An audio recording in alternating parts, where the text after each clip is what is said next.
And welcome into the locker room. Mark Packer with the night off, and really happy to be joined by my good friend, former Tennessee running back and former Tennessee running backs coach, Jay Graham. Jay, we've joked about doing podcasts and stuff for years, and here we are.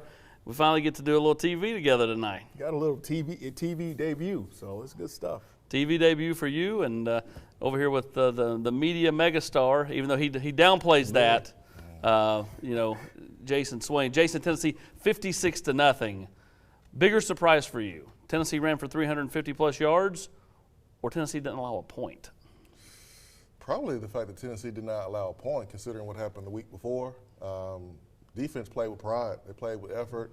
I thought Vanderbilt was very conservative. Mike Wright really didn't run the football. And he couldn't throw it more than 10 yards down the field. No, he couldn't throw it at all, man. Yeah. He looked like the quarterback from the All-American episode on Netflix. He didn't throw it. He didn't throw it at all, but he can run it, and he was successful against Kentucky. They didn't run him yesterday for some reason, but Tennessee's defense was all over the place, and Joe had some big-time throws on the outside that were a little bit too long, but they gave an opportunity for guys like Jaylen Wright and Jabari Small and Dylan Sampson to get out there on the perimeter and open space and show their speed off and show their skill. We'll talk more about Joe Milton here in a second, but Jay, you look at that Tennessee running game, the kind of the triumvirate with Dylan Sampson and Jaylen Wright and Jabari Small, as Jason just talked about.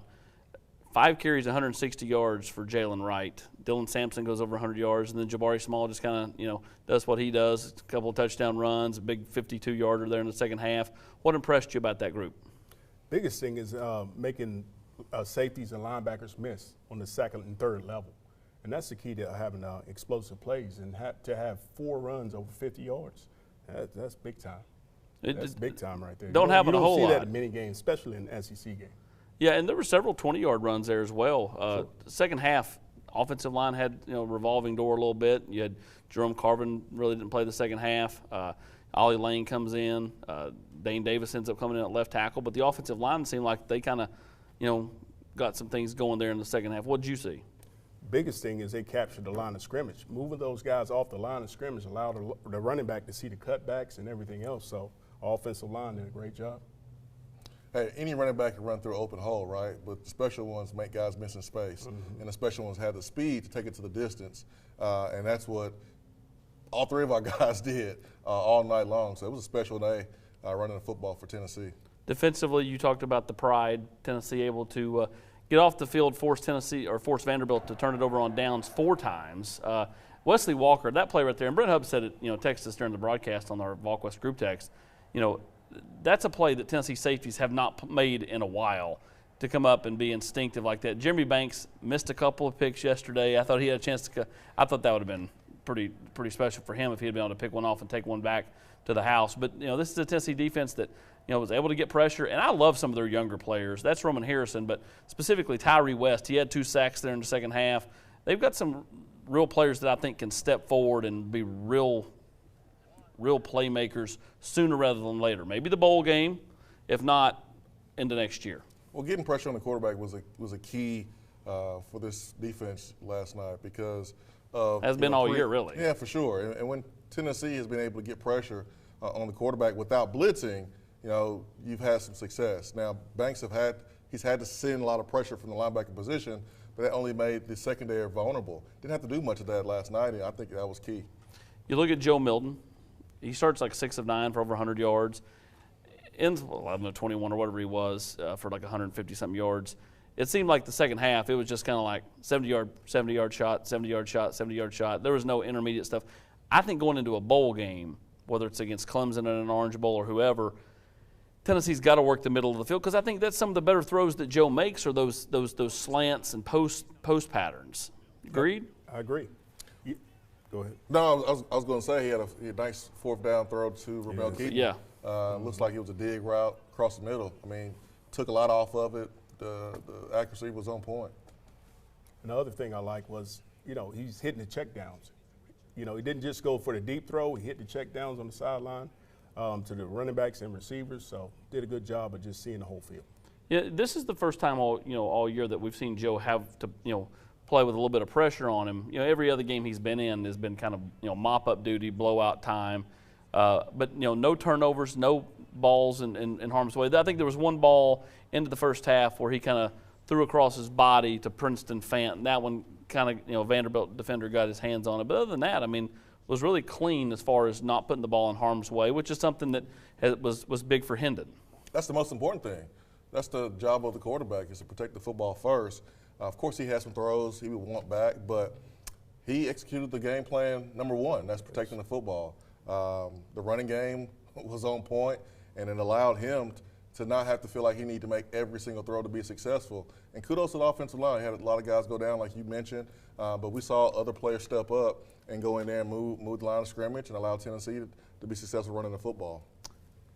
You recruited some of these players. You know them.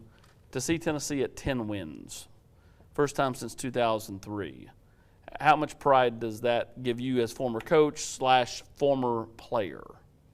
A lot of pride. Just look at where they've come from. Just a hard work and effort from the coaching staff and the players. Going through so much adversity over the last couple of years, and to come together as a team and play the way they played throughout the season. And you look at it from how they played against South Carolina and what happened losing Hendon, to showing this team effort and showing how they can play and go beyond that. Through all that adversity was something that's special to watch as VFL. Your mind is like blown when you think about, like, 2 years ago, 30-plus players left the program. 30 players left the program. Heupel comes in and in 2 years has his team at 10 regular season wins with a chance to go to a New Year's Six bowl game.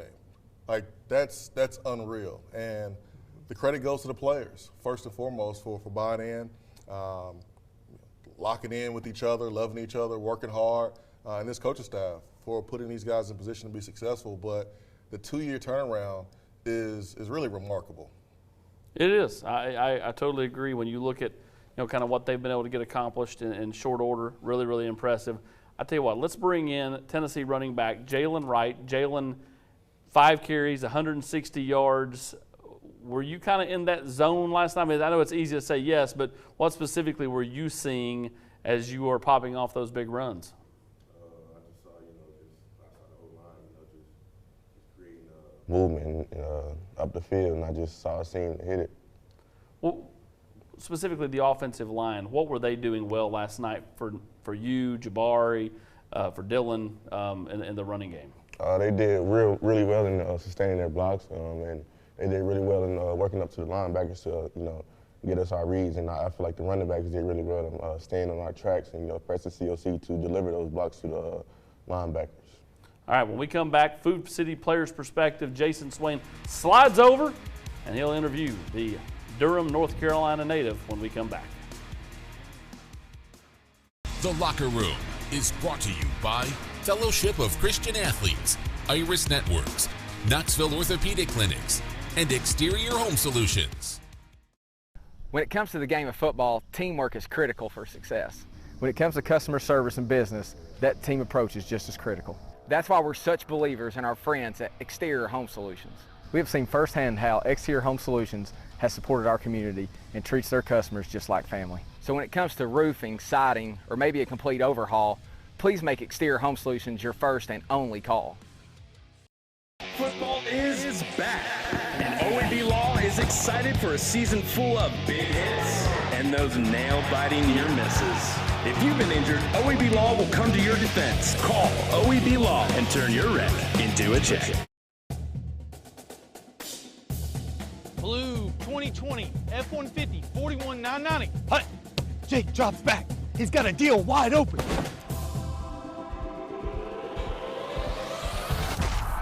The crowd goes wild.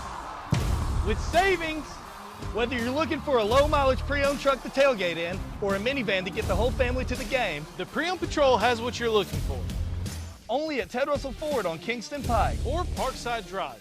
Hey, this is UT head football coach Josh Heupel. It's football time in Tennessee. When the Big Orange play, you don't have to miss a second of the action. Before, during, and after the game, just make sure your radios are tuned in to 107.7 WIVK. Or if you're on the go, download the WIVK app and listen anywhere. Your flagship station for the Tennessee Volunteers. 107.7 WIBK. It's a Tennessee tradition. Do you want top-of-the-line fitness equipment for home, school, or work? New or reconditioned, Dynabody in Maryville has everything you need to build that gym. Used equipment brands include Paramount, Life Fitness, Nautilus, Hammer Strength, and Precor. Reach for the power with Dynabody.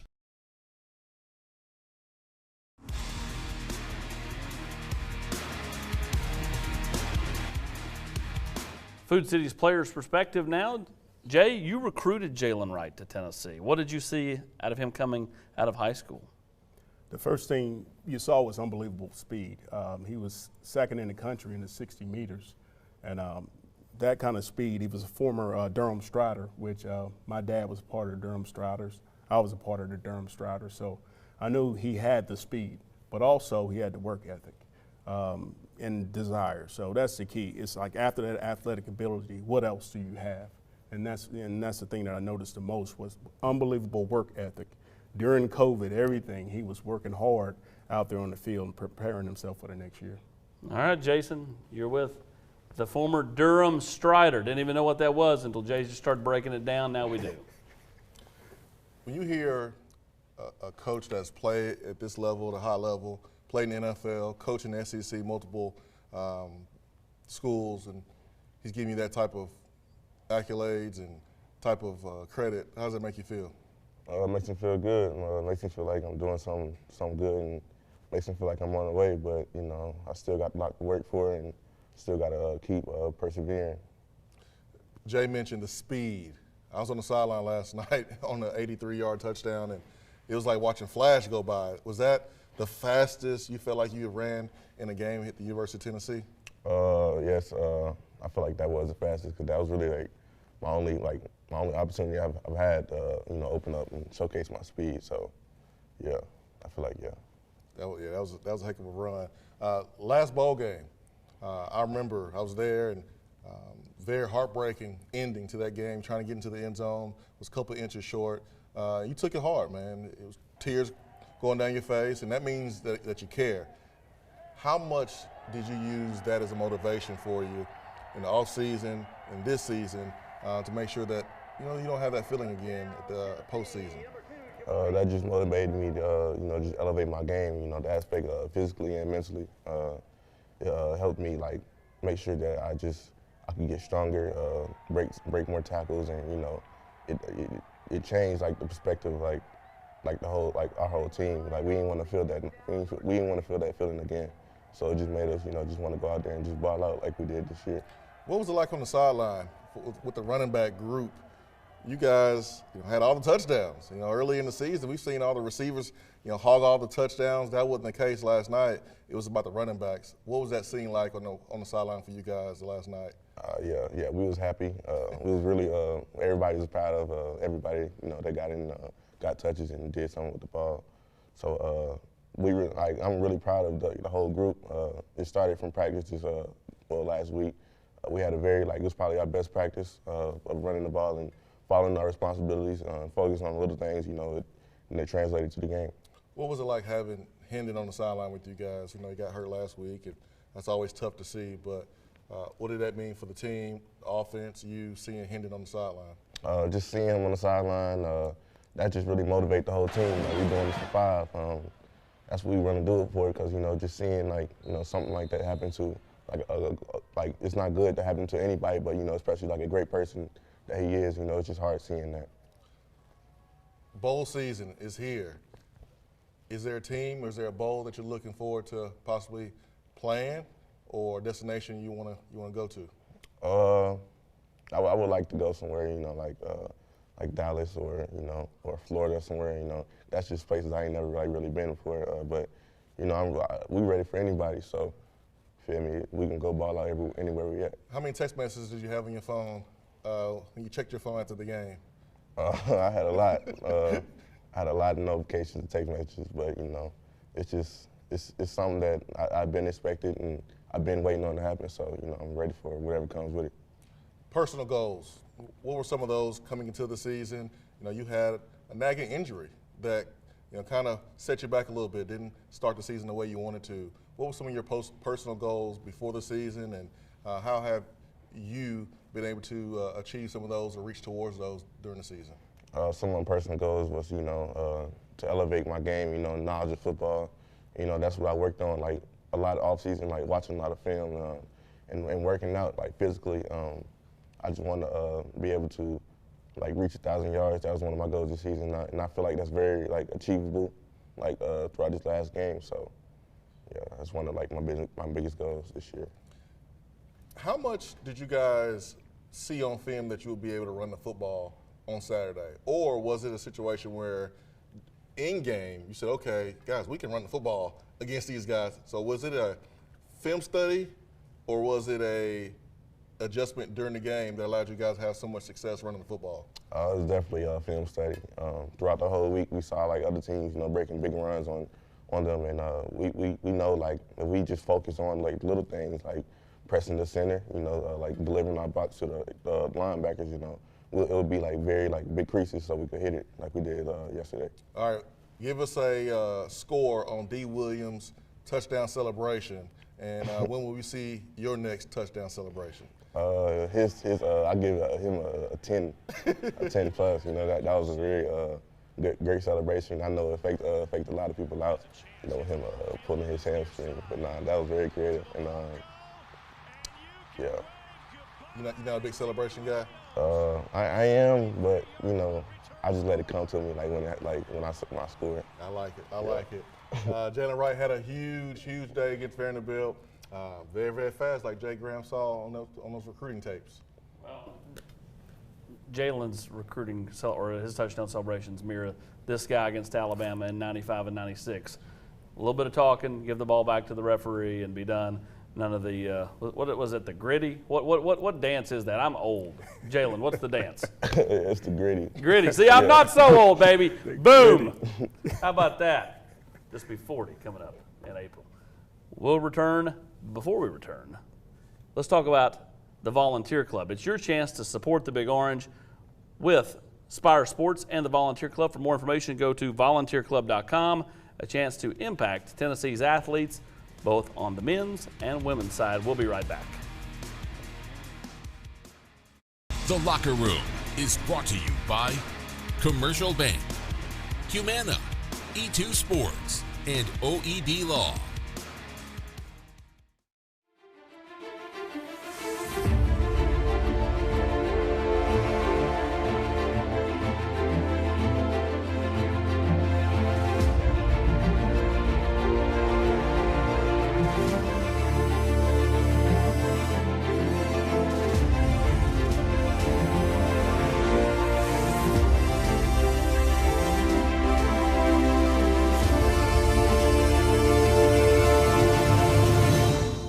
The Locker Room is brought to you in part by Knoxville Orthopedic Clinics, the exclusive orthopedic provider for University of Tennessee athletics for over 70 years. This is the story of John Smith. Not this John Smith, or this John Smith, or any of the other hundreds of John Smiths that are Humana Medicare Advantage members. No, it's this John Smith, who we paired with a Humana team member to help address his own specific health needs.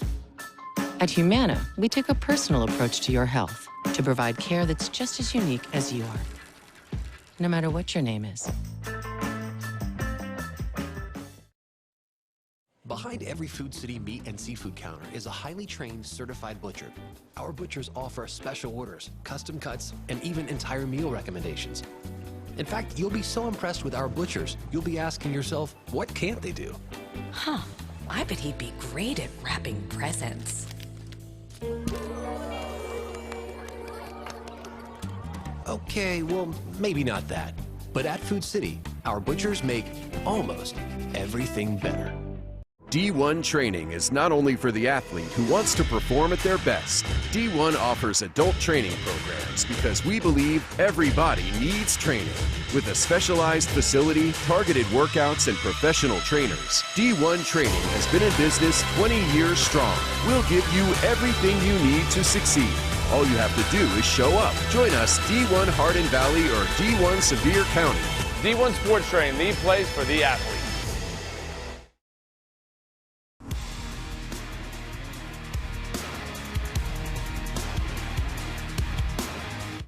Humana's inside the huddle, and we're just going to recap the guy we just talked to, and that being Jaylen Wright.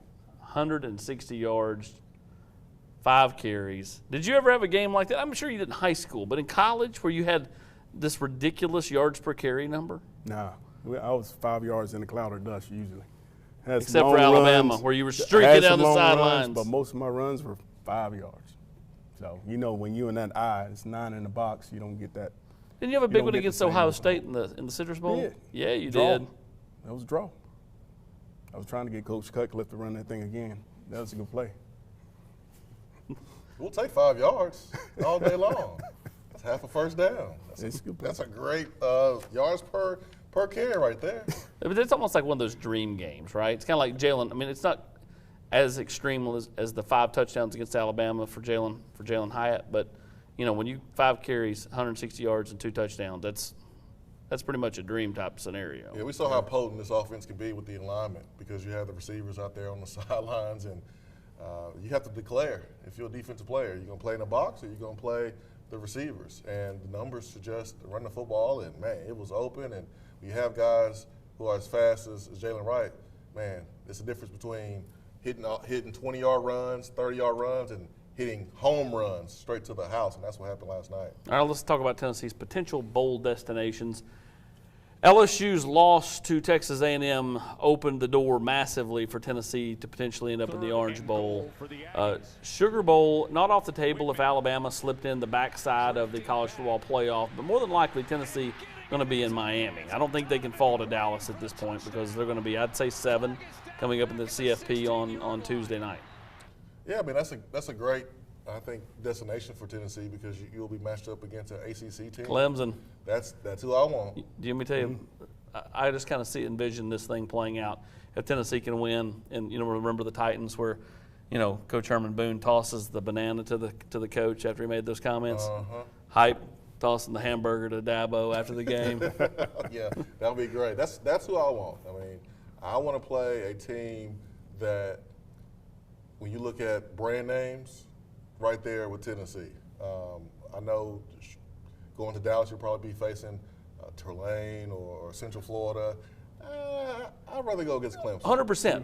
As a former coach, how much easier is it to get players up to play Clemson versus playing a group of 5 in this type of game? Because that group of 5 has nothing to lose. True. It's way easier. I mean, you're getting ready for a program that's won championships, played at a high level, so guys are motivated to play against Clemson. When you look at what Tennessee's gotten accomplished this year, obviously everybody's going to harp on the South Carolina loss. But if you said before the season 10-2, most people would have said, okay, you lose to Alabama, but you beat South Carolina, you're 10-2, everybody's happy. But the way it played out, people just are having trouble getting over that South Carolina loss. As a former player / coach, what's your message to them? Just, that's a snapshot what happened that night. And you look at the whole season and when you go through the season, beating Florida, beating Alabama, LSU. Beating LSU and playing the way they played this year, being so explosive on offense, and you see the development on defense. We're getting to we're a true program, and we're upper echelon program. So I mean, you got to be excited about that. And like you said before, 10-2. I mean, that's special right there, and you're gonna play in a New York Six Bowl. The loss was disappointing. Don't get me wrong. To see South Carolina play the way they played before playing Tennessee, and to have that performance, I mean, disappointing. You should be disappointed. The coaches are disappointed. The players were, but they were able to forget it. And you heard Jaylen Wright earlier said they had the best week of practice running the football, so they were locked in and focused on taking care of business in the next game. And to think that 30 guys transferred, all the changes, and for this team to win 10 games in the regular season, also you know this, there was like a 4-year project here to get to this point. This team, I felt like knocked 2 years off the rebuild. And it surprised a lot of people, and it gave people a little taste of Tennessee, back when Tennessee was winning basically every game and playing for a championship. And people failed to realize this roster is still not equipped to do that. Like, there was a lot of masking that was going on from his coaching staff. And a big reason why is because of Henry Hooker and the explosive plays. Tennessee ahead of schedule. They've got to continue on that path, though. We'll talk more about it, bowl practice, and more about the transfer portal and so on and so forth with these guys when we come back. The Locker Room is brought to you by Pilot Company, Ted Russell Ford, Food City, and Lincoln Memorial University. Community banking is about location and much more. It's about family. We reside in your community. We are a part of your community. At Commercial Bank, our commitment extends beyond the walls of our branches. It's displayed each day in the opportunities we provide, the money we give back, and the time we commit, all to help improve the lives of the people, families, and businesses that make our communities great. Commercial Bank, life made better. Hi, I'm Dr. Michael Costad. Dr. Malone and I here at Knoxville Smiles are here to help you with any of your dental needs, whether it's a routine cleaning, a root canal, or if you just want some advice. Did you know that you don't have to settle for a denture anymore? My team and Dr. Malone are here to help you no matter where you're at and to help you figure out the truth for your dental health. So give us a call or visit our website at knoxvillesmiles.com. Matlock Tire has a reputation for being a little bit old school. We're proud to be known for our outstanding hometown customer service. We've been doing things that way for over 60 years. But Matlock now offers new modern conveniences, such as family-friendly waiting areas, online appointment scheduling. You can even shop for tires and see our current stock right from your computer or smartphone. We invite you to stop into one of our 5 convenient locations or come see us online at matlocktireservice.com. Modern convenience, hometown service. Matlock Tire Service and Auto Repair. I chose LMU because I wanted doors to open for me. For my future to have endless possibilities. To know I could become anything I wanted to be. Objection, Your Honor. I always wanted to say that. So whether I wanted to be a veterinarian, a high school teacher, let's turn to page 32, or a successful dentist, I knew LMU would help me get there. All I had to do was open the door.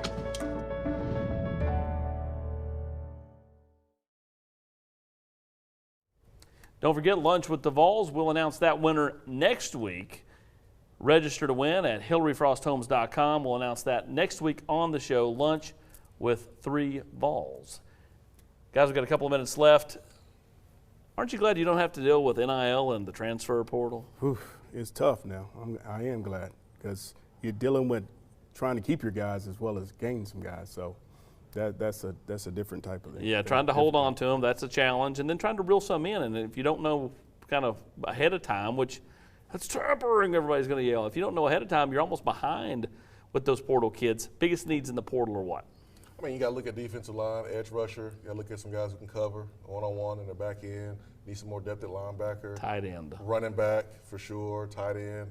I mean, there's a lot of needs you got to address. And I think Tennessee can be able to do that because Tennessee has built a very attractive culture. And I think offensively and defensively, there's plenty of opportunities. Yeah, 100%. I think tight end will be key for Tennessee. I think they'll look to try to add definitely 1, probably 2 at tight end. I also think Tennessee will look to, add best available at certain positions. If there is a certain stud tailback, I think they'd look to add a body or to add that kind of player. I don't think they'll just add a body to add a body.